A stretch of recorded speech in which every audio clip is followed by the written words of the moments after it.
अच्छा,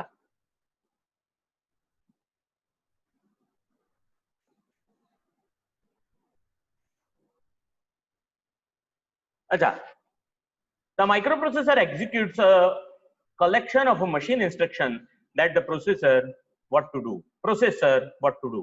Based on the instruction, microprocessor does these basic things. Using the ALU, arithmetic logic unit, microprocessor can perform mathematical operations like addition, subtraction, multiplication, division. Modern microprocessor contain complete floating point processor that can perform extremely sophisticated operations on large floating point number. Floating point numbers એટલે point વાળા number. અત્યારના જે આધુનિક microprocessor છે એ ખૂબ જ વ્યવહાર દક્ષ રીતે ઘણા બધા પોઈન્ટ પછી ઘણા બધા નંબર્સ આવતા હોય એવા આંકડા ઉપર પ્રોસેસ કરી શકે છે. A microprocessor can move data from one memory location to another location. Microprocessor એક લોકેશન ઉપરથી બીજા લોકેશન ઉપર ડેટાને ખસેડી શકે છે. Microprocessor can make a decision to jump to a new set of instruction based on those decisions.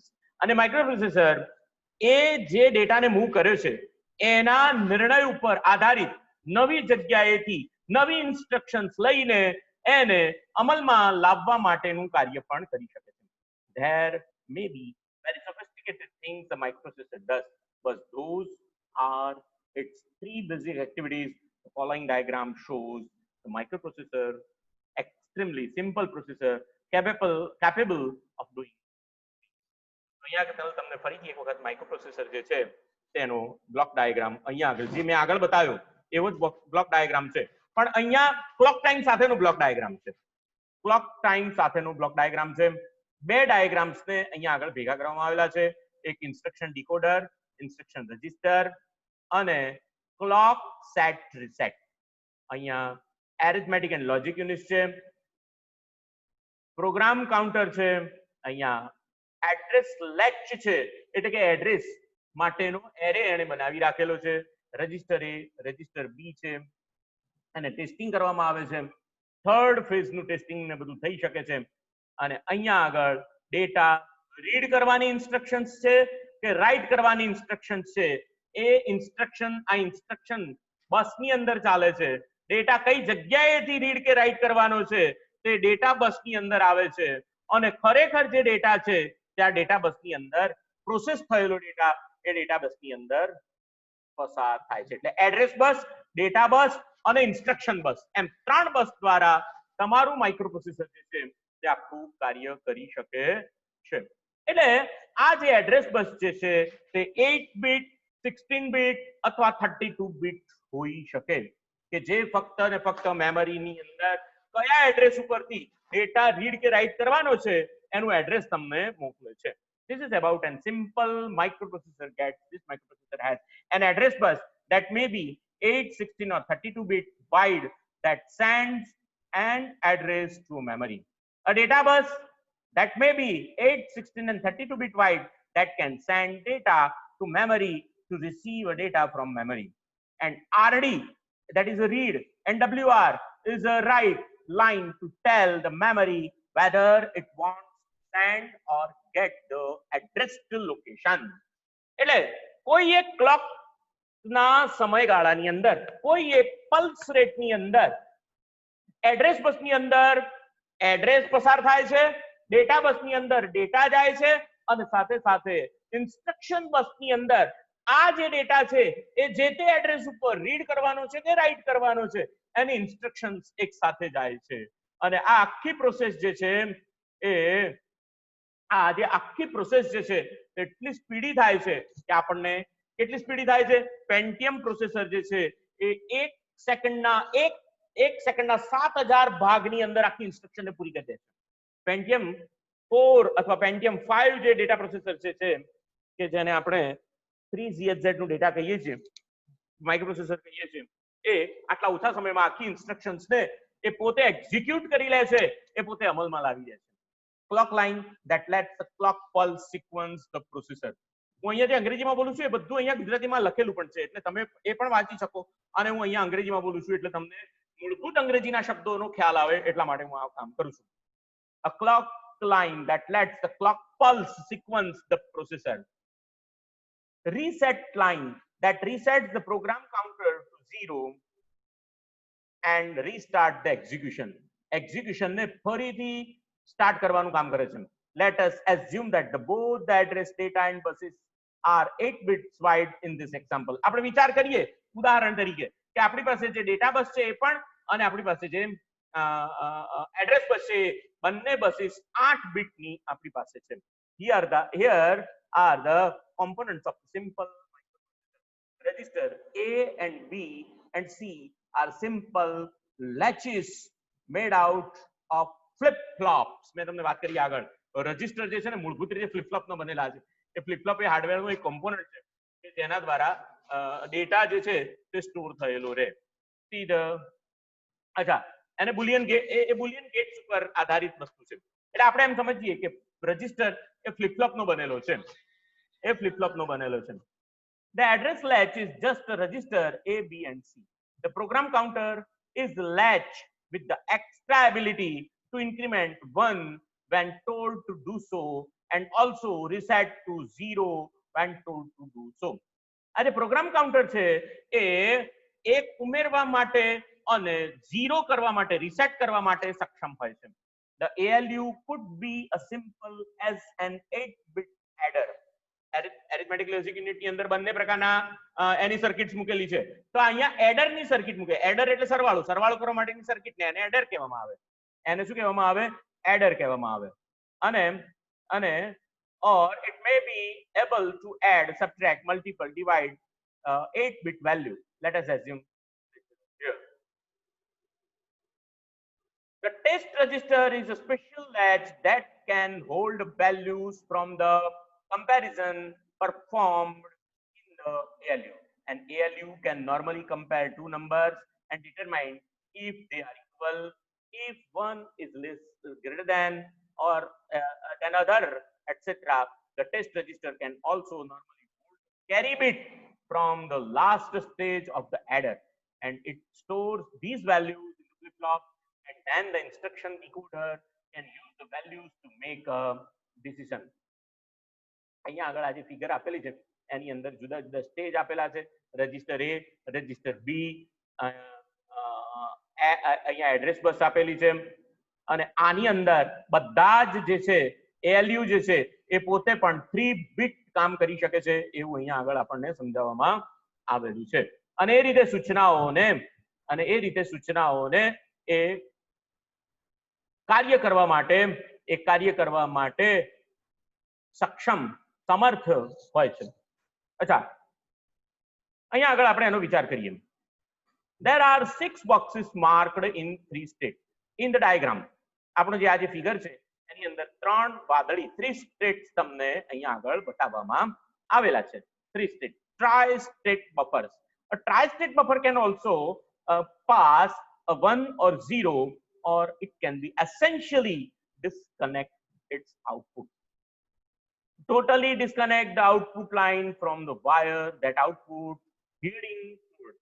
The tri-state buffer allows multiple outputs to connect to the wire, but only one of them to actually drive 1 or 0 into the line.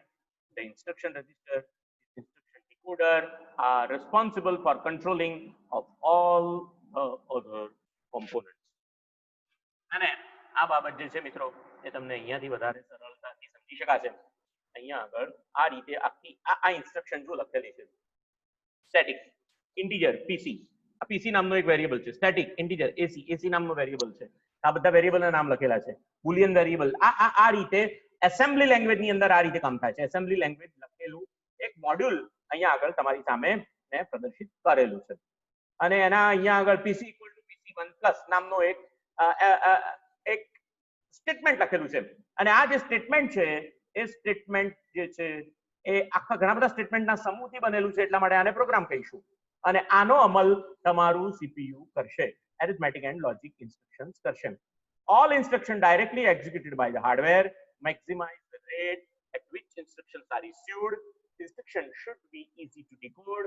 Only loads, store, should reference the memory and provide the plenty of registers. ઘણા બધા register એક સાથે આ ક્રિયાની અંદર જોડાશે. Instruction level અહીંયા જુદી જુદી instruction level 1, instruction level 2, instruction level 3. અહીંયા 5 સ્ટેજ પાઇપલાઇન છે. 5 સ્ટેજ પાઇપલાઇન છે.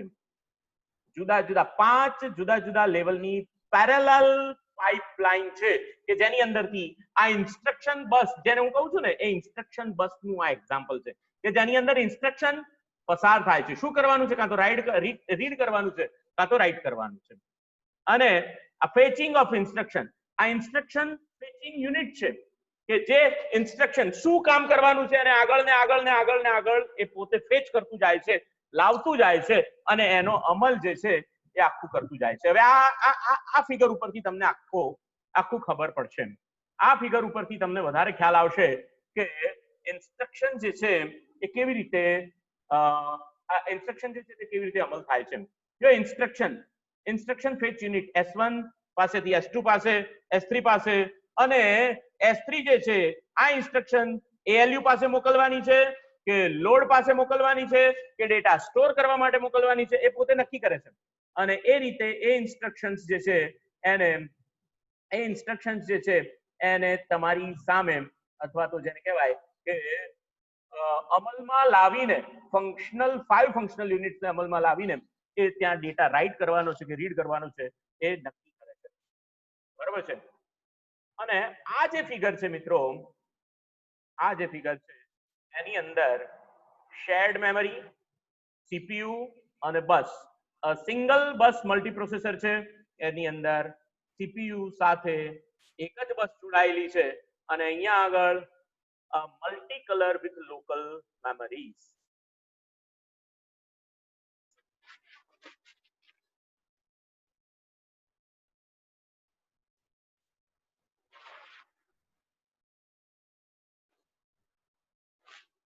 અહીંયા આગળ હું તમને જે વાત કરતો હતો તે મેમરી, એડ્રેસ બસ, એડ્રેસ અને મેમરી. કેટલા બીટ એડ્રેસ છે? 8 બીટ એડ્રેસ છે. આ કેટલા બીટ એડ્રેસ છે? આ 12 બીટ એડ્રેસની બસ છે. આ કેટલા બીટ એડ્રેસની બસ છે? 16 બીટ એડ્રેસની બસ છે. આની અંદર કેટલા ખાના છે? 1 2 3 4 5 6 7 અને 8. 8 બિટ્સ છે. અને આ 8 બીટની અંદર દરેકે દરેકમાં કાં તો 0 હશે, કાં તો 1 હશે, કાં તો 0 હશે અને કાં તો 1 હશે. આ 8 બીટ જે છે એ ફ્લિપ ફ્લોપની મદદથી બનેલા રજિસ્ટર્સ હશે. એટલે 0101 ની આખી જે સર્કિટ પેદા થશે એ આખી જેનાથી એક આખો નંબર ઉભો થશે અને એના ઉપર તમે કામ કરી શકશો. માઇક્રોપ્રોસેસર મેમરી બહુ અગત્યની વસ્તુ છે મિત્રો. કોઈ પણ ઇન્સ્ટ્રક્શન્સને અમલમાં લાવતા પહેલા કોઈ પણ ઇન્સ્ટ્રક્શન હવે એનાથી આગળ જઈશું. એક ઇન્સ્ટ્રક્શન, આવી ઘણી બધી ઇન્સ્ટ્રક્શન્સનો સમૂહ એટલે પ્રોગ્રામ અને આવા ઘણા બધા પ્રોગ્રામ્સનો સમૂહ એટલે સોફ્ટવેર. કોઈ પણ સોફ્ટવેરને અમલમાં લાવતા પહેલા એને મેમરીની અંદર લોડ કરવો જ પડે છે. Operating system, that is operating system પોતે પણ એક સોફ્ટવેર છે અને એટલે એ પણ મેમરીમાં લોડ થયેલું હોય છે. એ પણ મેમરીની અંદર ઓપરેટિંગ સિસ્ટમ પણ લોડ થયેલું હોય છે.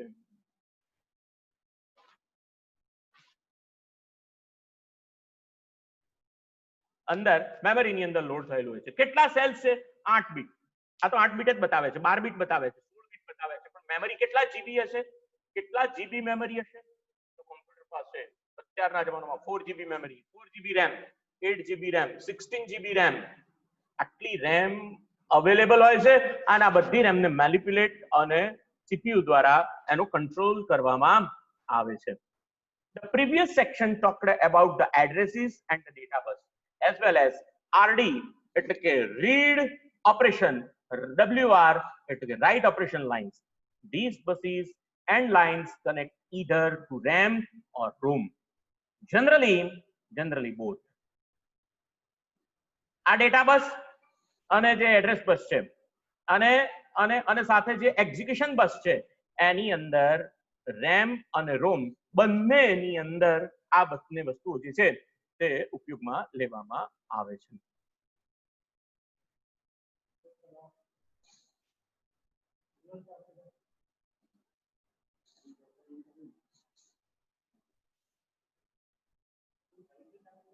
The previous section talked about the addresses and the data bus as well as RD and WR lines. These buses and lines connect either RAM or ROM, generally both. એટલે આ જે કંઈ પણ lines છે address બસની અને data બસની એ બધી જ સામાન્ય રીતે રેમની અંદર રેમની સાથે જોડાયેલી હોય છે. રેમની સાથે જોડાયેલી હોય છે. In our example microprocessor we have an address of 8 bit wide and data bus with 8 bits wide.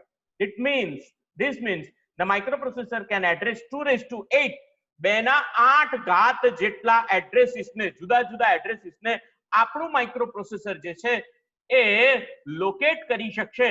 આપણું માઇક્રોપ્રોસેસર એ બેના 8 ઘાત જેટલા જુદા જુદા એડ્રેસીસને લોકેટ કરવા માટે સક્ષમ છે.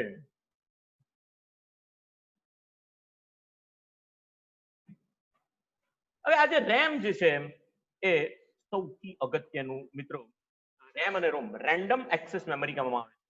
RAM stands for random access memory contains the bytes of information. મેં તમને હમણાં કીધું ને ફ્લિપ ફ્લોપ ઘણા બધા ફ્લિપ ફ્લોપ ની મદદથી આ RAM જે છે તે બનેલી હોય છે.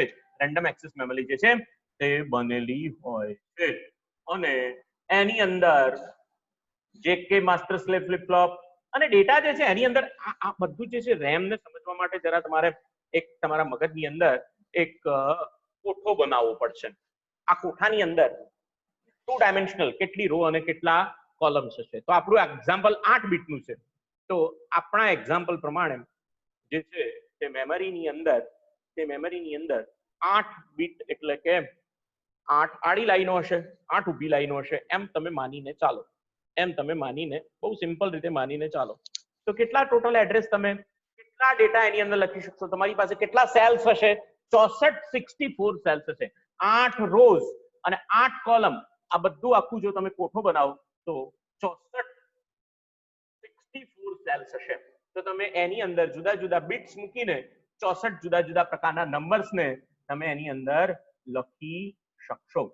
બરોબર છે? તમે એની અંદર લખી શકશો.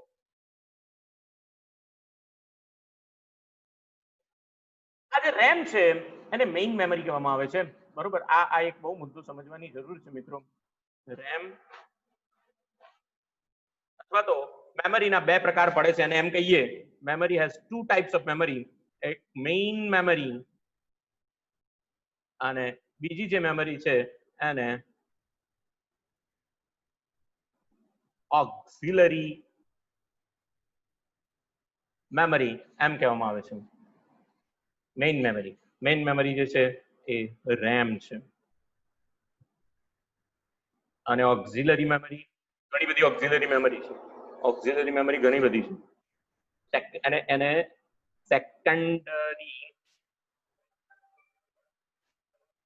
સ્ટોરેજ ડિવાઇસ પણ કહેવામાં આવે છે. સેકન્ડરી સ્ટોરેજ ડિવાઇસ પણ કહેવામાં આવે છે.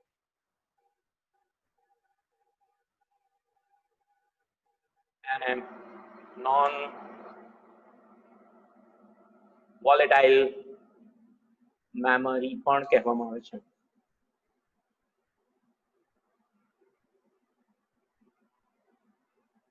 નોન વોલેટાઇલ મેમરી પણ કહેવામાં આવે છે. આ રેમ જે છે એ વોલેટાઇલ મેમરી છે. શું ફરક છે બંનેની અંદર? શું ફરક છે બંનેની અંદર? શું ફરક છે? વોલેટાઇલ મેમરી જે છે તે વોલેટાઇલ મેમરી નું મુખ્ય લક્ષણ એ છે કે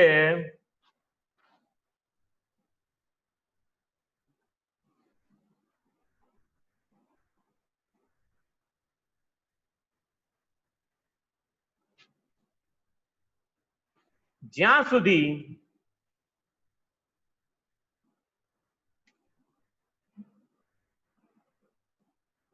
પાવર સપ્લાય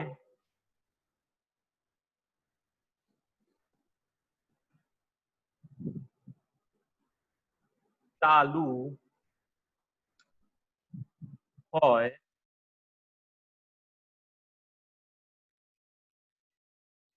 ત્યાં સુધી જ એનું અસ્તિત્વ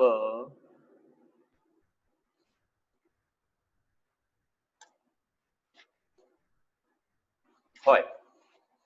વોલેટાઇલ મેમરી, જ્યાં સુધી પાવર સપ્લાય ચાલુ હોય ત્યાં સુધી જ તેનું અસ્તિત્વ હોય. પાવર સપ્લાય બંધ થયો એટલે બધી જ વોલેટાઇલ મેમરી ઉડી ગઈ. બધી જ મેમરી વોલેટાઇલ મેમરી જે છે એ વેનિશ થઈ જાય, ભૂસાઈ જાય, એની અંદર લખેલું કંઈ રહે નહીં. તમે ફરી પાછો પાવર સપ્લાય ચાલુ કરો એટલે ફરી પાછું એ મેમરી ક્યારે પાછી પહેલા ગઈ, જે મેમરી વેનિશ થઈ ગઈ એ ક્યારે પાછી આવી શકે નહીં. ત્યારે વોલેટાઇલ મેમરી જે છે નોન વોલેટાઇલ મેમરી જે છે એ ક્યારે ભૂસાતી નથી. જ્યાં સુધી તમે એને ભૂસો નહીં, અથવા જ્યાં સુધી હાર્ડવેર ડેમેજ ના થાય, અથવા તો તમે જ્યાં સુધી એના ઉપર બીજી કોઈ પ્રોસેસ ના કરો ત્યાં સુધી વોલેટાઇલ મેમરી પાવર સપ્લાય જતો રહે તો પણ એનું અસ્તિત્વ હોય છે. પાવર સપ્લાય બંધ હોય કે ચાલુ હોય એનાથી એ મેમરી ના ઉપર ડેટા ઉપર કોઈ અસર પડતી નથી, એનું અસ્તિત્વ હોય. એટલે અહીંયા મેઇન મેમરી એટલા માટે છે કે જ્યાં સુધી પાવર સપ્લાય ચાલુ છે ત્યાં સુધી બધી મેમરી છે.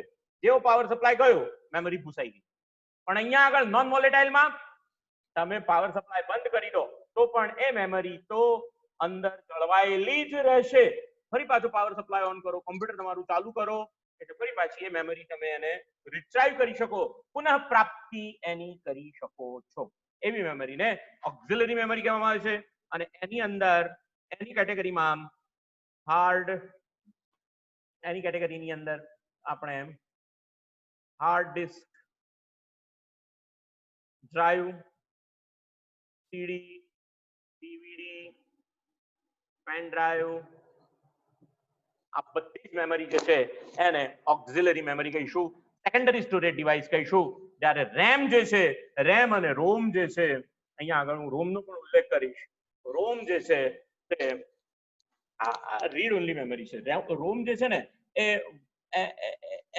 પણ વોલેટાઇલ મેમરી છે.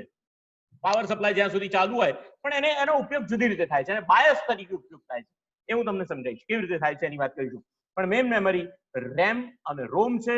પાવર સપ્લાય ચાલુ હોય ત્યાં સુધી એનું અસ્તિત્વ હોય. પાવર સપ્લાય ઘૂસાઈ ગયો બધું એનું કામકાજ આપણે જરા પછી લઈશું, મારે કામ છે.